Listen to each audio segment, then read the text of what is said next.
The night hung heavy with silence, broken only by the occasional creaks of the old house settling and the rhythmic ticking of a clock in the living room. Sarah sat alone on the couch, bathed in the soft glow of the television, attempting to find solace in the familiar hum of late-night shows. Her husband, Mark, was away on a business trip, and the solitude of the house seemed to amplify every sound, every shadow that danced in the corners of her vision. A chill ran down Sarah's spine as she thought she heard a faint scratching sound from the direction of the back door. She dismissed it as the wind playing tricks on her imagination and tightened the grip on the remote control. The TV cast flickering shadows across the room, creating an illusion of movement that made her uneasy. Deciding to shake off her nerves, Sarah made her way to the kitchen for a glass of water. The darkness outside pressed against the windows, and the quiet of the house seemed almost suffocating. She glanced nervously at the back door, half expecting to see something beyond the glass. As she filled her glass, Sarah caught a glimpse of her own reflection in the kitchen window. The unease she felt manifested in the shadows beneath her eyes, the tension in her shoulders. She chided herself for being paranoid, for letting the quiet of the night get under her skin.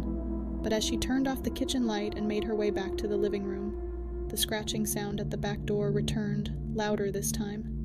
Sarah's heart quickened. She stood frozen, straining to listen. The sound persisted, a persistent, unsettling rhythm that sent shivers down her spine. It was more than just the wind. Someone, or something, was outside, trying to breach the sanctity of her home.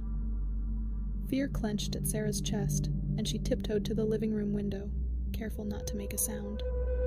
The dim glow of the street lamp revealed nothing but the quiet suburban street, casting long shadows across the lawn.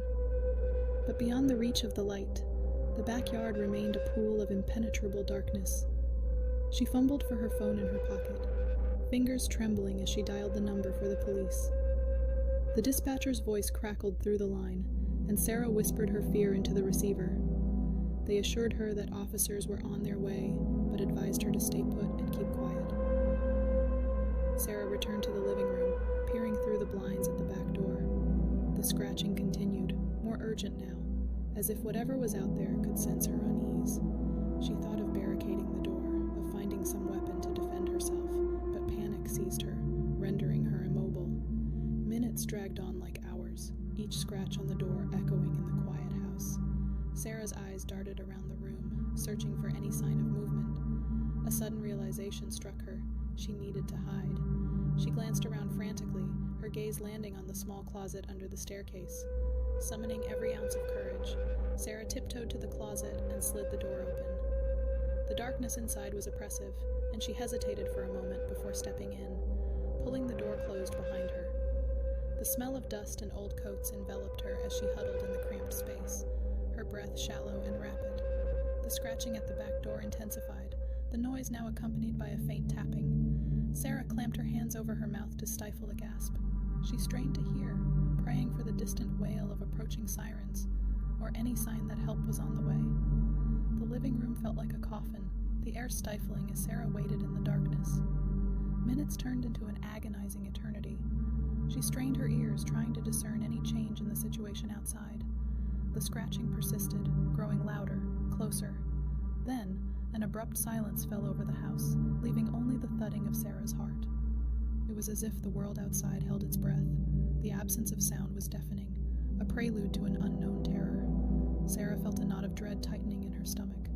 A low creak echoed through the house, the unmistakable sound of the back door being nudged open. Sarah's breath caught in her throat, and she pressed herself further into the closet. The darkness seemed to close in around her, a suffocating shroud that amplified the pounding of her heart. Footsteps, slow and deliberate, resonated through the living room. Sarah strained to listen, trying to gauge the intruder's proximity. The steps approached, pausing at the threshold of the closet. The oppressive silence hung in the air, broken only by the sound of Sarah's own panicked breaths. The closet door creaked open, revealing a sliver of the intruder's silhouette. A shadowy figure stood just beyond the reach of the closet's darkness, their presence a malevolent force that seemed to consume the room. Sarah's eyes widened with terror as she glimpsed the intruder's cold, predatory gaze. A shiver ran down her spine as the intruder spoke, their voice a sinister whisper that sent chills through her soul. "I knew you were in here." Sarah's mind screamed for escape, for some shred of hope. The intruder's eyes glowed with an unsettling intensity as they reached into the closet, fingers brushing against Sarah's trembling form. She recoiled, her fear reaching a crescendo. Suddenly, the closet light flickered on, and the intruder recoiled as well. A police officer stood in the doorway, gun drawn, a look of urgency etched on his face. Relief surged through Sarah as the officer shouted for the intruder to freeze, his voice a beacon of salvation. The intruder, caught in the blinding light, made a desperate lunge toward the officer. Shots rang out, the sound deafening in the confined space of the closet. Sarah covered her ears, her heart pounding as the struggle unfolded just outside. When the silence finally descended, broken only by the distant wail of sirens, Sarah emerged from the closet. The intruder lay on the floor, a dark pool forming around them. The police officer, grim-faced but determined, guided Sarah to safety. In the aftermath, as investigators combed through the scene, Sarah clung to the realization that she had survived the nightmarish ordeal. The house, once a sanctuary, bore the scars of the intrusion, a shattered back door, a shattered sense of security. As daylight broke, casting its warm glow across the quiet suburban street, Sarah emerged from the shadows, forever changed by the harrowing experience that had unfolded within the confines of her home.